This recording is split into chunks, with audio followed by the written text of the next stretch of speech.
तो भगवान ही व्यवस्था करें।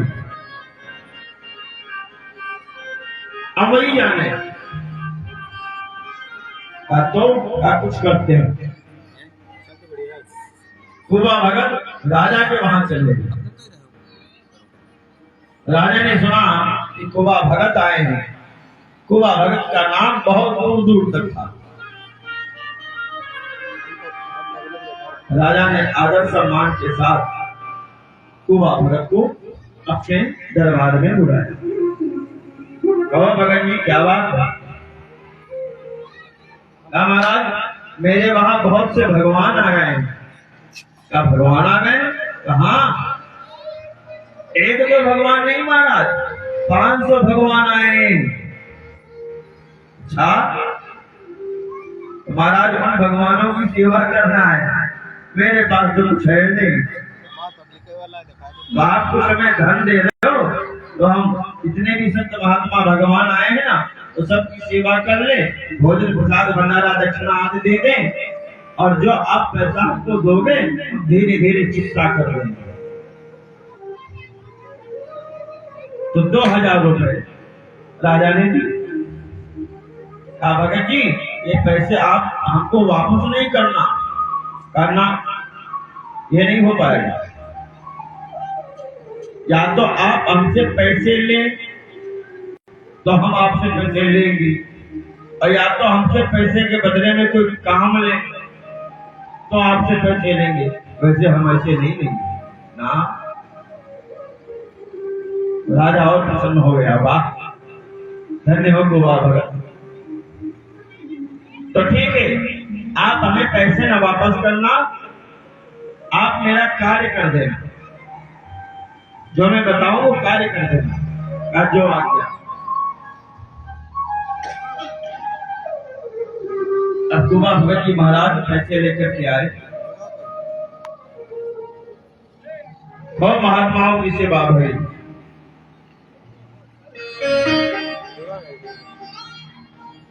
बहुत महात्माओं ने प्रसाद पाया, तो भजन कीर्तन हुआ। 2-4-5 दिन महात्मा लोग रुके, फिर विदा लेकर के महात्मा लोग चले गए।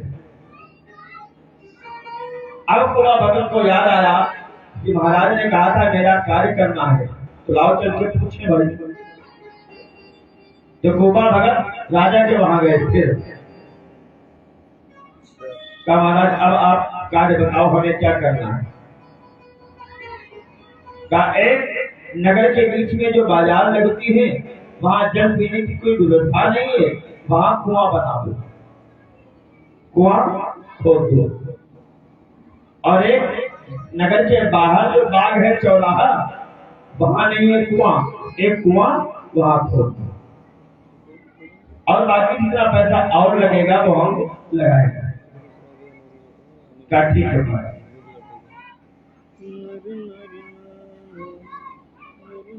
बीच नगर का जो बाजार का कुआं था, दोनों दंपति ने मिलकर बना के 1 महीने में 2 महीने में तैयार कर दिया। राजा ने देखा बहुत सुंदर। अब ऐसा ही कुआं आप गांव के बाहर जो बाग का चौराहा है आप उस बाग में बना। अब कुबा भगत जी उस कुआं को खोदने पहुंचे। दोनों दंपति भी मिलकर कुआं खोद रहे हैं। एक कुबा भगत मिट्टी खींचते हैं तो पत्नी देवी भरती है, तो कहीं पत्नी देवी भर खींचती है तो कुबा भगत जी मिट्टी भरते हैं। दोनों बराबर एक दूसरे का साथ देते हुए मिट्टी कुआं खोद रहे हैं। आधे से ज्यादा कुआं खुद चुका था। कुबा भगत जी कुआं में थे, मिट्टी भर रहे थे और उनकी पत्नी मिट्टी बाहर खींच रही थी। थोड़ा थोड़ा पानी भी आने लगा था कुआं में। ऐसे लग रहा था कि हम थोड़ा 2-4 हाथ और खोदा जाएगा तो पानी मिल जाएगा। अचानक पता नहीं क्या हुआ, कुआं जो है ऊपर से चल पड़ा, मिट्टी फट गई। और देखते देखते सारी मिट्टी कुआं भगत के ऊपर। कुआं भगत जी उसी कुआं के मिट्टी में सब गए। अब पत्नी रोने लगी, चिल्लाने लगी, अब क्या होगा, मेरे पति कहाँ गए, मेरे पति को बचाओ। अब एक तो डल्लक मिट्टी हो तो हटाई जाए, बड़ा कुआं और घेराव लेकर के फटा तो सैकड़ों डल्लक मिट्टी जो है उनके ऊपर गिर गई। गाँव वाले आए, राजा आया, तो अब तो बचने का कोई सवाल है नहीं, इससे अच्छा ये है इसी को बराबर करके यहाँ कुआं भगत की समाधि बनी। तो राजा ने वहां चबूतरा बनवा दिया, समाधि बना। अब कुआं भगत की पत्नी जो है इधर उधर भाग रही है, दौड़ रही है, लोग उसका उपहास कर रहे हैं, बड़ी भक्ता थी, बहुत महात्माओं की सेवा करती थी, बहुत भगवान की भक्ति करती थी। क्या परिणाम मिला देखा ना, पति कुआं में दबके मर गया, पागल हो गए बिल्कुल। एक दिन की बात है, दो ढाई साल बीत गए। कोई व्यापारी आया तो रात हो गई, तो गांव के बाहर जो चबूतरा वही बना था, उसी पे वो आसन लगा के सो गए, लेट गया। और जैसे लेटा उसका सिर जैसे ही जमीन पे लगा, उसके कान में आवाज सुनाई पड़ी। उसके कान में आवाज सुनाई पड़ी, क्या?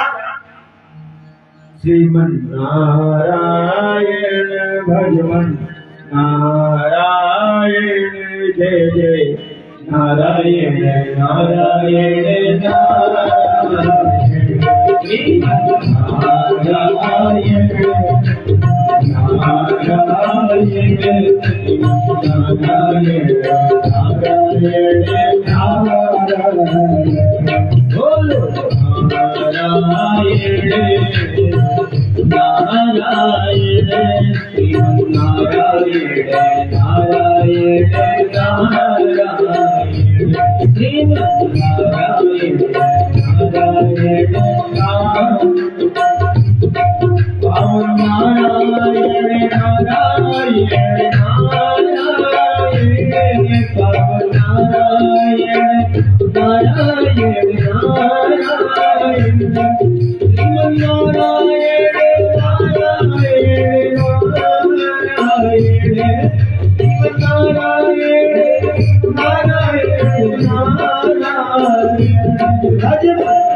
ये संकीर्तन की आवाज उसके कान में पड़ी, घूट के बैठ गया। कहाँ भजन कीर्तन हो रहा है, तो